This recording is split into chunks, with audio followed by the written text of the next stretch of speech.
Bersama saya Ahmad Muhtadi dengan NIM 31196040. Di sini saya akan menjelaskan mengenai urgensi demokrasi yang berdasarkan Pancasila.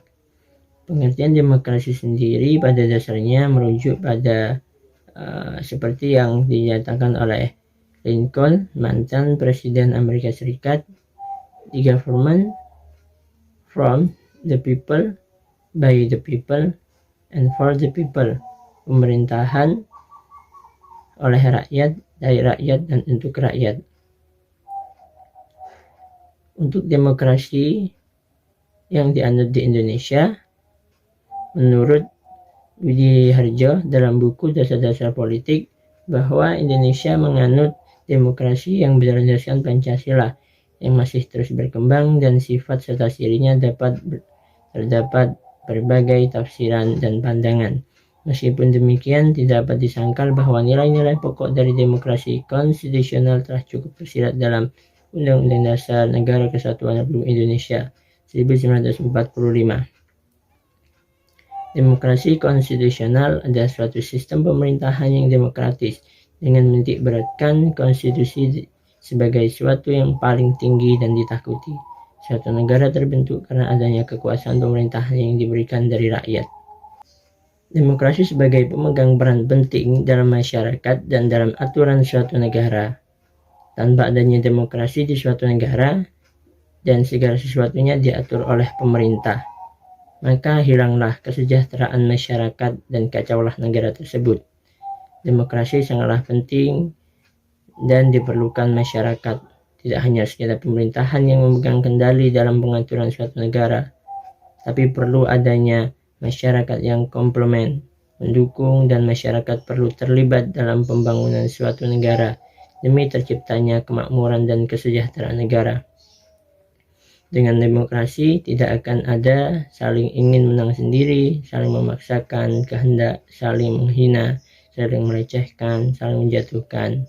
Yang ada malah saling menghargai, saling menghormati, saling mengerti, saling menerima pendapat orang lain, saling lapang dada, saling tenggang rasa, dan kehidupan yang nyaman pasti akan tercipta.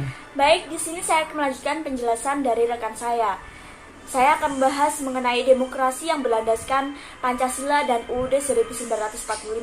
Sebagai demokrasi yang berakar pada budaya bangsa, kehidupan demokratis yang kita kembangkan harus mengacu pada landasan ideal Pancasila dan landasan konstitusional UUD 1945.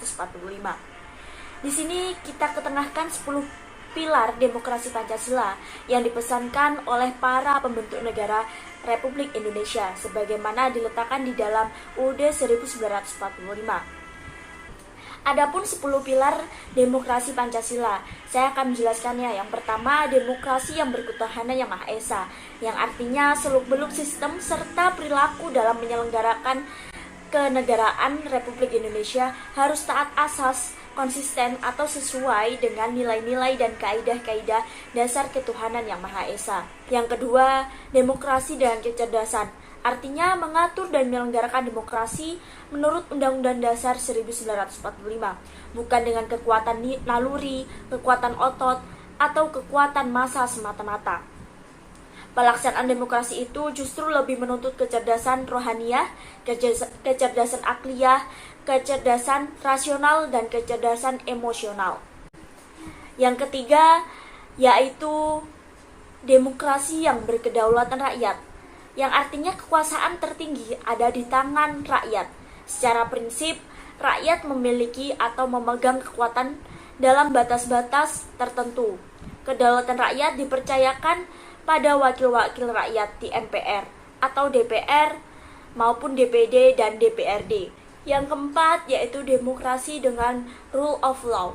Demokrasi dengan aturan hukum mempunyai 4 makna penting, yaitu kekuasaan negara Republik Indonesia harus mengandung, melindungi, serta mengembangkan kebenaran hukum atau legal truth. Bukan demokrasi ugal-ugalan, demokrasi dagelan atau demokrasi manipulatif. Kekuasaan negara itu memberikan keadilan hukum atau legal justice, bukan demokrasi yang terbatas keadilan formal dan pura-pura. Kekuasaan negara itu menjamin kepastian hukum atau legal security, bukan demokrasi yang membiarkan kesemrawutan atau anarki. Kekuasaan negara itu mengembangkan manfaat atau kepentingan hukum, legal interest, seperti kedamaian dan pembangunan, bukan demokrasi perpecahan, permusuhan, dan kerusakan. Yang kelima, demokrasi dengan pemisahan kekuasaan negara. Artinya, demokrasi menurut Undang-Undang Dasar 1945 mengatur kekuasaan negara Republik Indonesia tak terbatas secara hukum. Demokrasi dikuatkan dengan pemisahan kekuasaan negara dan diserahkan kepada badan-badan negara yang bertanggung jawab. Demokrasi menurut Undang-Undang Dasar 1945 mengenal pembagian dan pemisahan kekuasaan atau division and separation of power dengan sistem pengawasan dan perimbangan atau check and balance. Yang keenam yaitu demokrasi dengan hak asasi manusia, yang artinya demokrasi menurut Undang-Undang Dasar 1945 mengakui hak asasi manusia yang tujuannya bukan saja menghormati hak-hak asasi, melainkan untuk meningkatkan martabat dan derajat manusia seutuhnya. Yang ketujuh, demokrasi dengan pengadilan yang merdeka. Artinya, demokrasi menurut Undang-Undang Dasar 1945 menghendaki pemberlakuan sistem pengadilan yang merdeka atau independen, memberi peluang seluas-luasnya pada semua pihak yang berkepentingan untuk mencari dan menemukan hukum yang seadil-adilnya. Yang kedelapan, yaitu demokrasi dengan otonomi daerah, yang artinya otonomi daerah merupakan pembatasan terhadap kekuasaan negara, khususnya kekuasaan legislatif dan eksekutif di tingkat pusat, dan lebih khusus lagi pembatasan atas kekuasaan presiden. Undang-Undang Dasar 1945 secara jelas memerintahkan pembentukan daerah-daerah otonom pada provinsi dan kabupaten atau kota. Yang kesembilan yaitu demokrasi dengan kemakmuran. Artinya demokrasi bukan hanya soal kebebasan dan hak, kewajiban dan tanggung jawab, asal mengorganisir kedaulatan rakyat atau pembagian kekuasaan kenegaraan. Demokrasi bukan hanya soal otonomi daerah dan keadilan hukum. Bersama dengan itu semua, demokrasi menurut Undang-Undang Dasar 1945 ditunjukkan untuk membangun negara kemakmuran atau welfare state oleh dan untuk sebesar-besarnya rakyat Indonesia.